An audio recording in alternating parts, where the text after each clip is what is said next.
Salut camarades.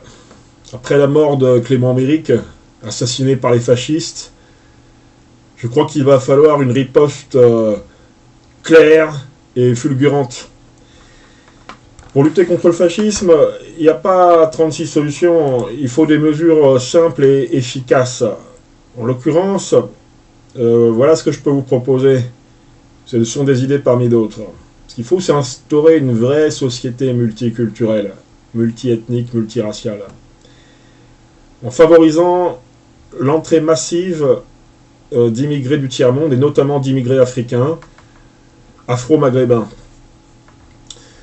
Les Chinois, moins, parce qu'ils sont très travailleurs et ils concurrencent une autre communauté, si vous voulez, notamment dans le textile, ça fait du tort à la communauté. Donc, pas trop de Chinois, mais essentiellement des Africains. À ces Africains, il faut des mesures radicales.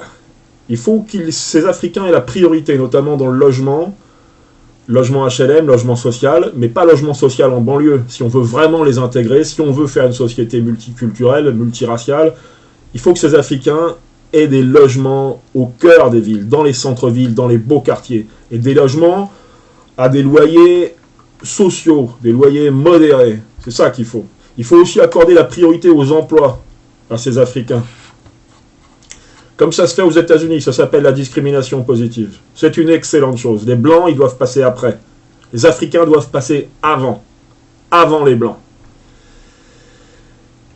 Il n'est pas normal non plus qu'on laisse les emplois administratifs uniquement aux Français. Il faut ouvrir la poste, ouvrir les hôpitaux, ouvrir les mairies, ouvrir tous les emplois municipaux, départementaux, régionaux et nationaux aux Pakistanais, aux Africains, aux Noirs et aux Arabes. Et leur donner la priorité, surtout la priorité par rapport aux Français, par rapport aux fascistes. Il faut aussi favoriser le métissage le plus possible. Le plus possible. Il y a plein de couples encore, de couples où on voit un homme blanc avec une femme blanche. C'est pas normal. Ça, c'est du racisme. Ça, c'est du racisme.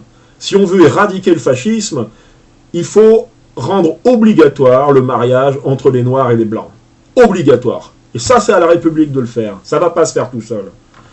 Il est vrai qu'il y a beaucoup de films au cinéma qui sont sortis ces dernières décennies qui favorisent justement ce métissage. Alors là, il faut vraiment remercier des gens comme Costa Gavras, Richard Donner, Tarantino, Mathieu Kassovitz, Gérard Houry, Claude Berry, Claude Lelouch, Robert Guédiguian, Steven Spielberg, Franck Darabont, Alexandre Arcadi, Miloš Forman, Larry Wachowski, Roland Emmerich, etc., etc., qui sont d'ailleurs, il faut le noter, tous des cinéastes, des réalisateurs de la communauté juive.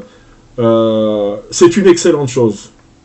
C'est grâce à eux qu'on peut éradiquer le fascisme. Il faudrait à peu près, en France, à peu près 30 millions d'immigrés africains supplémentaires. Ça serait une excellente chose. Et à l'échelle européenne, à peu près 200 ou 300 millions d'Africains. Ça serait une excellente chose pour vraiment... À partir de là, on pourra penser que le fascisme est mort. Il faut aussi favoriser l'homosexualité, le plus possible. Alors là, évidemment, bon, les médias s'en chargent assez bien. Il y a beaucoup de séries américaines, beaucoup de séries télévisées en général, hein, et de films aussi. Tous les gens que je viens de vous citer, tous ces grands cinéastes, ces grands réalisateurs, ont tous au moins fait un film pour favoriser l'homosexualité. C'est une excellente chose, une excellente chose.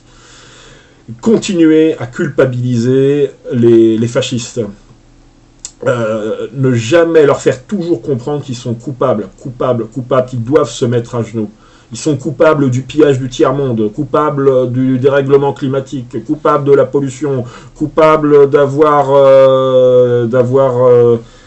été responsables d'Auschwitz. Ils sont coupables. Il faut toujours culpabiliser les fascistes qui se mettent à genoux et qui demandent pardon pour tous les crimes qu'ils n'ont pas commis en fait.